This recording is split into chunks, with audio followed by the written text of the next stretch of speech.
Stephon Castle sat down with Malika Andrews on ESPN and said he expects the Spurs to go undefeated from here on out, just like Brew's picks. Oh, right. That was it. That's exactly what check mark there. Brew, any issues? Issues? Oh, here. Is that serious? A serious question? Well, usually you don't like that level of confidence in the finals, and maybe it speaks of disrespecting the opponent. You're down 2-1.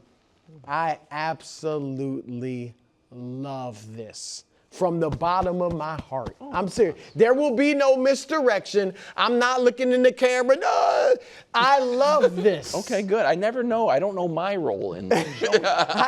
I mean, Jeff Van Gundy said, a lot of the great players in this league, great teams, have something called delusional optimism. Oh, that's nice.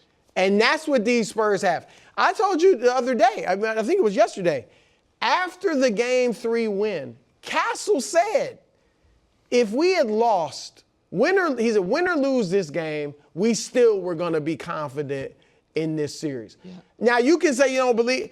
To me, there's no reason to say that after a win if you don't really mean that. Like, I think they really feel like we're going to win every time we step on the court against the Knicks. And I love it. For a young, now they might not do it, but that's the type of confidence you need to come back from a 2-0 deficit and do something no one in the history of the NBA has done.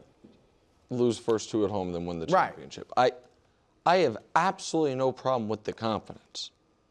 But I feel like forever, whether it should exist or not, the rule has been what athletes are supposed to say or what they're coached to say or what we typically compliment them for is got to win the next one.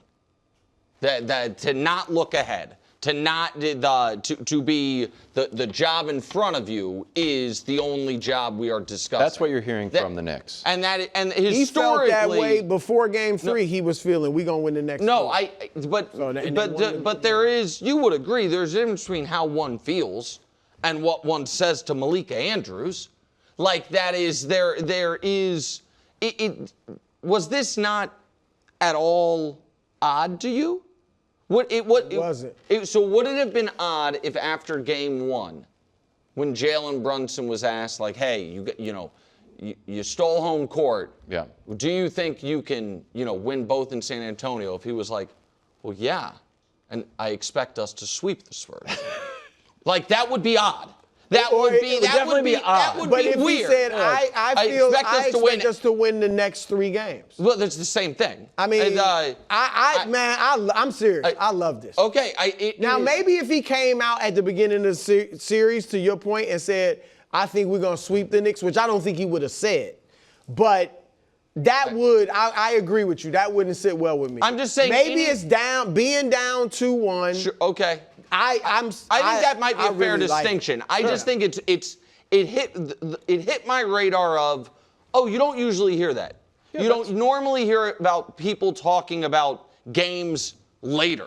Like, it's usually just about the next game. Because I would have had I hate when people are like, are you guaranteeing you're going to win the next game? Everybody thinks they're going to win the next game. Like, the plan is always to win the next game. Normally, and I think certainly veteran players are maybe more trained on not talking about games 5 and 6 before you have played game 4. That again. But I think that fits the personality of this team. No, they are They're like very precocious. confident. They're ahead of their time. This is a guy that should be a junior in college, defending. He is making his mark defending the best players in the league. Anthony Edwards brings him to a lower production than usual. SGA, and now Jalen Brunson. You are not supposed to do that. Very few players enter the NBA outside of a Wemby who's tall. As great defenders. Yeah, especially perimeter guys. So Dylan Harper going in there like he don't respect anybody. Yeah. For his sake, I just hope it doesn't age like, because I think it was to Malika, and I think it looked like in the same setting, Jazz, I'm not worried about the West. Like it could age like that, but I wouldn't have a problem with it if it ages that way. Yeah, if it ages like that, he believes. Same setting. It looked like it. Same lighting people, I was assuming. Same camera people. Wemby has been better on the road than at home these playoffs. Believe it or not. More points, more rebounds. Also, shoots better. Get a load of that. Oh, that's through the whole postseason, huh? Yeah. He keeps on saying he likes playing on the road. Loves Madison Square Garden. Brou, that must be music to your ears. It is. Had 32 points in Game 3. Do you expect him to duplicate his performance, points-wise and sort of strategy getting inside? It's worth reiterating. That was music to my ears. That's the key. Yep. If he goes inside, and I get it, the Knicks have something to do with that, and that they'll be physical with him. He can't get to the rim easily. But if they move the ball, if their guards are attacking, that will loosen up that defense, and then he will be able to get those lobs to the rim. But I want him starting inside. His first 4 shots were in the paint. First 5 shots at Game 3 were in the paint, and he made the first 4. Like, this is what I want him to do. And we got the graphic showing if he does this, if he takes this approach where he's going inside, you see each game in this series, he's gotten closer to the rim, more efficient, and they've played better. They could have won Game 2 and did win Game 3. And so points in the paint out, they're 32-5 when he gets 10 points in the paint. He should easily not get that 10. much. No, he should easily get 10 points in the paint every night, 9-1 in the playoffs. And I even think defensively, you know, you mentioned it, Nick, earlier, taking him off of Cat, allow him to kind of cover the paint better and deter the Knicks. And they also this is more team-oriented. They didn't double team Brunson as much. No. Which maybe led him to some of that ball dominance and shooting, not moving the ball. So I think they figured some things out defensively that'll help him tonight. So I do not expect it. And I have, because I've been harping on it for 3 weeks, try not to harp on it too much today, but it does warrant mentioning. This is the only game left in this series where they don't have 2 days of rest. I do think that over the course of the postseason, he has been pretty clearly wearing down, even though he is just coming off a great game.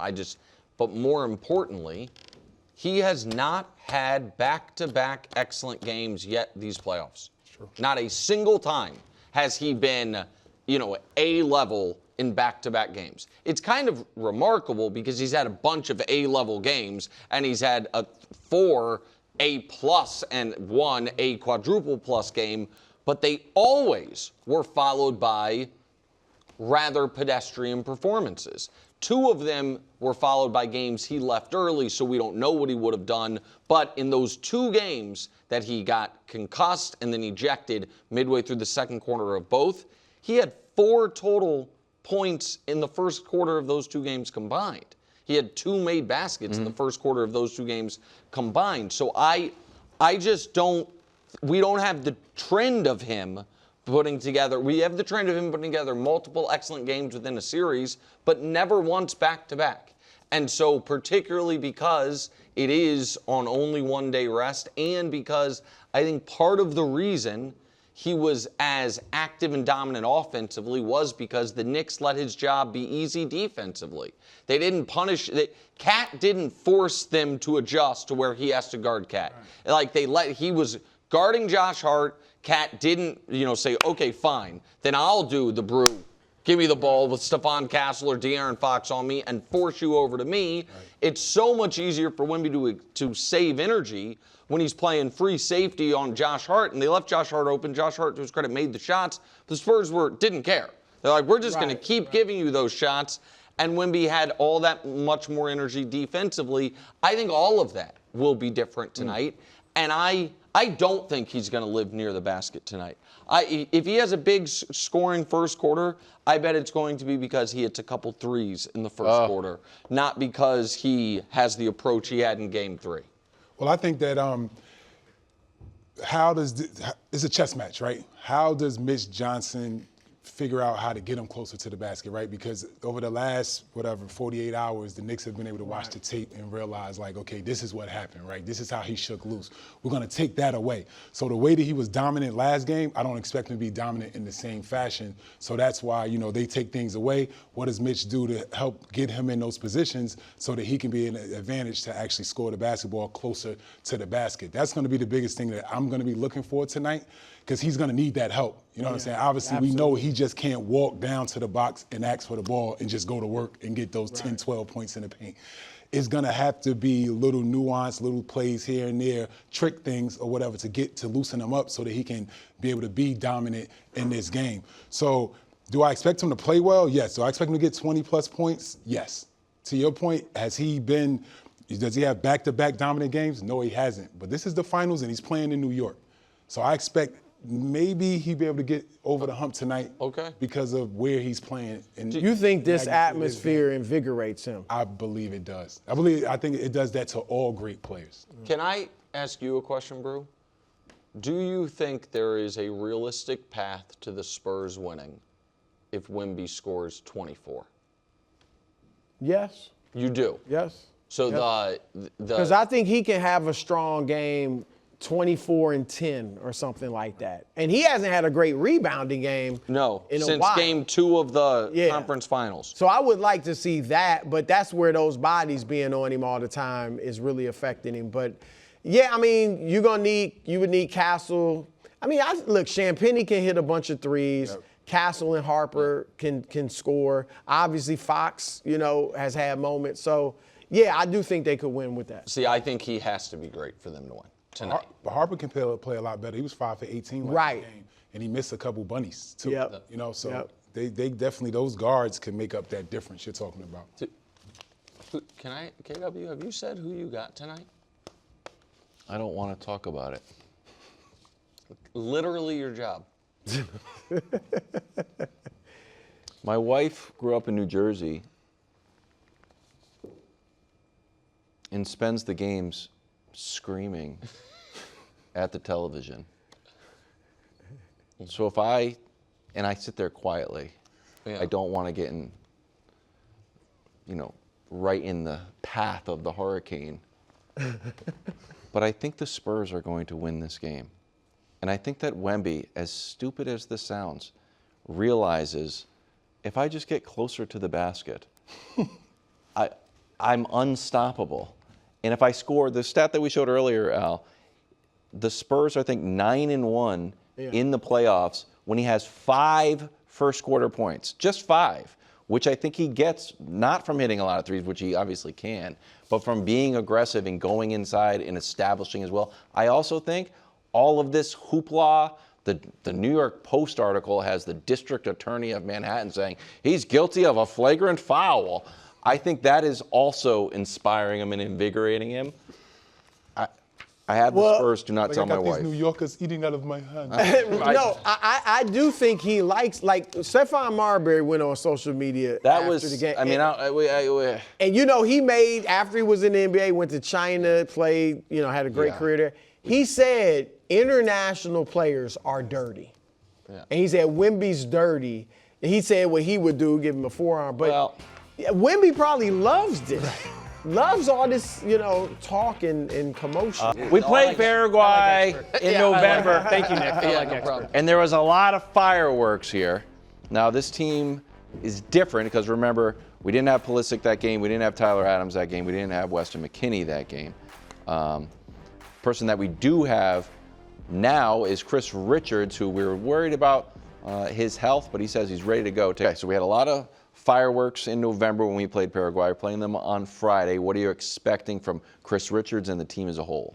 Well, I hope Chris Richards is on the field from the beginning. Now, Mauricio Pochettino is going to have to make that decision, but Chris Richards is easily our best defender. He's our best center back, and our back line is my biggest question mark going into this tournament. A couple stats for you guys. We have 1 clean sheet in our last 14 games, none in our last 8, and we've conceded 11 goals in our last 4 games. You don't get better when you lose your best defender and when your best defender is not on the field. So if it was me and Chris Richards says he's good to go, he's ready to play, I trust him. I put him on the field from the beginning. There's a difference between your best player, who is Christian Pulisic, and your most irreplaceable player. Chris Richards is our most irreplaceable player because the knockdown in level from him to our next best center backs is pretty steep. So he needs to be on the field. The last line of defense, obviously, is goalkeeper. Matt Freese will be our least experienced goalkeeper in a World Cup since 1990. I understand in the clean sheet streak that you're talking about, or lack of them, he was not the goaltender in all of those games. Do you think they made the right call with him being the goalkeeper? And what level of confidence should we all have in him? It's interesting you say that, Nick, because both goalkeepers, the two Matts, Matt Freese, Matt Turner, have both come out recently and said, well, I don't know who's playing. Matt Freese has said that. Matt Turner has said that. This is Mauricio Pochettino, I think, doing a really good job resetting expectations and making sure that no player on this roster feels comfortable. No player on this roster feels like they have a spot that's secured.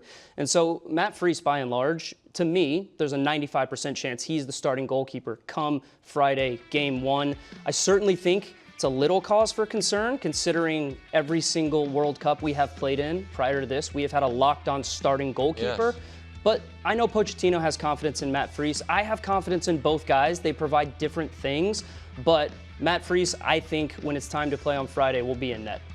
It feels like things are coming together just in the nick of time. I mean, Chris Richards now being healthy. Pulisic has come out of his slump. We look better in the last 2 friendlies. Like, where do you think mentally, do you think the team probably feels that way and there's an extra boost of confidence going into this game with Paraguay? U.S. men's national team has lost 3 of their last 4 games coming into this tournament, and yet I still think that the vibes under Pochettino with this team right now are the highest they have ever been under him. Wow. And I say that because the performances in the last 2 games against Senegal and against Germany were very good performances. Some of the best that we've seen in the last 2 years under Pochettino. Christian Pulisic, our best player, has played extremely well. He got off the goal-scoring schneid. He hadn't scored a goal in 2026. He scored against Senegal and generally was the best player on the field.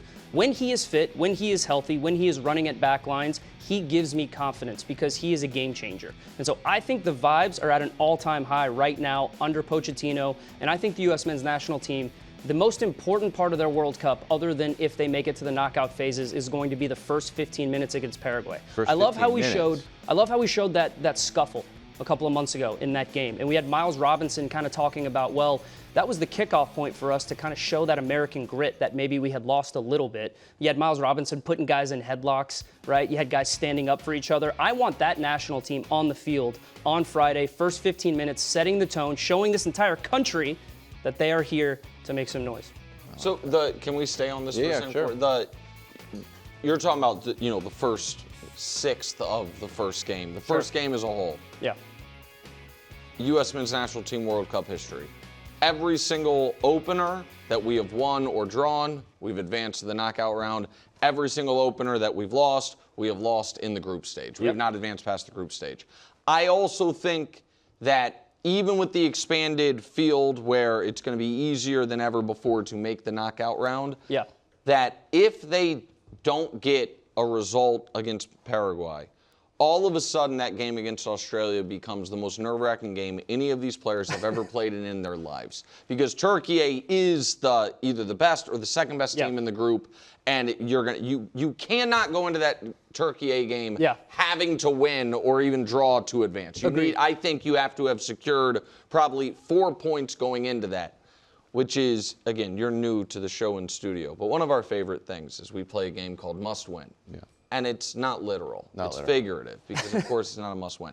This would not be must win. Not must win. Must win. Must win, like that. This, I think, is an actual must win against Paraguay, or at the very least, must get a point. Do you agree with me there?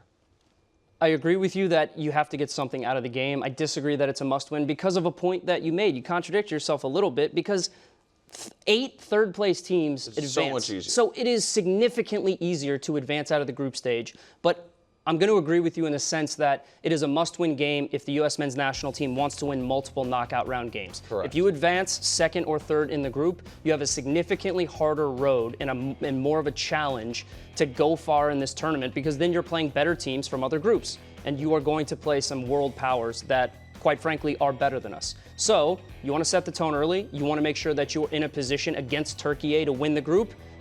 You need to get 3 points, but 1 point doesn't kill you. I would be more upset if we got a point and we had a really poor performance. If we had a great performance and only got a point, well then I'll say, okay, go win against Australia and then go show the rest of the field, go show the rest of the tournament that against Turkey A, you're going to win the group and set a marker for the knockout rounds. All right, so that game is a Friday, 9 o'clock on Fox. Wanted to talk about some other countries, specifically Argentina and Messi. Yeah. Last night, he played about 20 minutes, came on in the 70th minute, immediately made an opportunity here, draws a penalty on this pass. He ends up taking the penalty, scores. They win this friendly game against Iceland 3-0. What are we expecting from Messi this tournament? Well, I expect greatness. You do? As we have expected from him throughout his entire career. A lot of people thought when he came to Major League Soccer, that was almost an acknowledgement of, okay, I'm going to ride off into the sunset. And He's been unbelievable. Coast. He has been literally unbelievable since he has gotten to Major League Soccer. He's a back-to-back MVP of the league, and he has just gotten better with age. But with age comes a little bit of a more rickety body. And so him coming into this tournament with a little bit of a hamstring injury, I think that Lionel Scaloni, the Argentina manager, is going to have to manage his minutes and going to have to make sure that he doesn't put too much on Messi's plate too early. Argentina's in one of the easiest groups in the tournament. So you see him coming in late like he did last night? I hope. I don't know. In Major League Soccer, Lionel Messi has pretty much, whenever he's been fit, he's played 90 minutes regardless of if they're winning 5-0, if they're losing 5-0, he hasn't come off the field. I hope Lionel Scaloni and Lionel Messi both take into account this is a long tournament. They need him for the knockout rounds. They don't need him for the group stage. So manage his minutes, and then when the knockout rounds come around, I think you're going to see the greatest player of all time perform. Very quickly, we have 30 seconds for people that haven't been dialed in Argentina or Messi and MLS. Yeah. If you could turn injuries off, if that was not a concern. He is still at his age one of their best 11. Like if the fatigue and anything. So if the only reason he wouldn't be playing a starter and playing full game is wear and tear, not because he has aged out of being one of their best options. He's not just part of their best 11. He is their best player still. And now that doesn't mean that there aren't other players that are extremely important to their group and to the success of the group. But Lionel Messi is the greatest player that's ever lived. When he's fit, when he's available, when he's healthy, he strikes fear in any opponent, and he can unlock any backline. You saw the pass that led to the penalty in the highlight that we just showed. There aren't many players on Argentina, let alone in the world, that have that vision that he has. And so when Argentina is going to play against a lower block, they need him fit, they need him available to be able to help them unlock some stingy backlines. Okay. Great first appearance on the show in studio as our World Cup expert. I got to get you a pastry. Yes. Sorry, sorry, Mr. Dax brought a bunch of can't desserts. wait. Great job, man. Thank you. Didn't reach the fourth floor.